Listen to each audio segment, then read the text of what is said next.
एक बार एक पंडित जी गांव में कथा करके आ रहे थे और पंडित जी को दान दक्षिणा में एक गाय का बछड़ा दिया गया।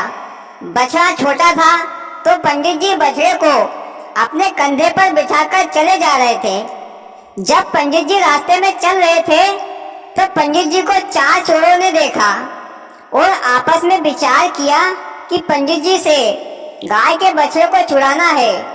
फिर उन 4 चोरों में से एक चोर पंडित जी के पास आया और पंडित जी से बोला, पंडित जी तुम्हारे सर पर बैठा कुत्ता तो बहुत सुंदर है। फिर पंडित जी ने कहा कि भैया यह तो गाय का बछड़ा है और मेरे कंधों पर बैठा है, कोई सर पर नहीं। तो चोर ने कहा कि हाँ, जहाँ भी बैठा है पर कुत्ता जैसा ही दिख रहा है। फिर पंडित जी आगे चल पड़े तो कुछ दूर चलने पर उसे दूसरा चोर मिला। तो उस चोर ने कहा कि पंडित जी तुम्हारे सर पर बैठे कुत्ते को बेचोगे क्या?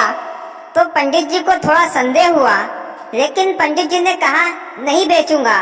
फिर पंडित जी आगे चल दिए तो कुछ दूरी पर तीसरा चोर मिला। उसने कहा, पंडित जी पागल कुत्ते को कहाँ सर पर बिठाकर ले जा रहे हो? तो फिर पंडित जी को विश्वास हो गया कि कहीं मैं कुत्ते को तो कंधे पर बिठाकर नहीं ले जा रहा हूँ। 1 बोले 2 बोले पर 3 आदमी बोल रहे हैं कि मेरे सर पर कुत्ता बैठा है, पर मैंने तो कंधे पर गाय का बछड़ा बिठाया था। कहीं गांव में मुझे बछड़े की जगह पर कुत्ता तो नहीं दे दिया। फिर पंडित जी ने बछड़े को नीचे उतार कर देखना चाहा, लेकिन उसी समय चौथा चोर वहां आ गया और जोर से चिल्लाया, पंडित जी भागो, नहीं तो यह पागल कुत्ता तुम्हारे सर को खाने ही वाला है।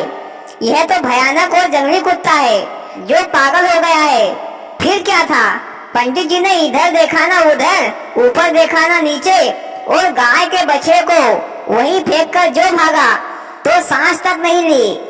फिर उन 4 चोरों ने गाय के बछड़े को लेकर चले गए।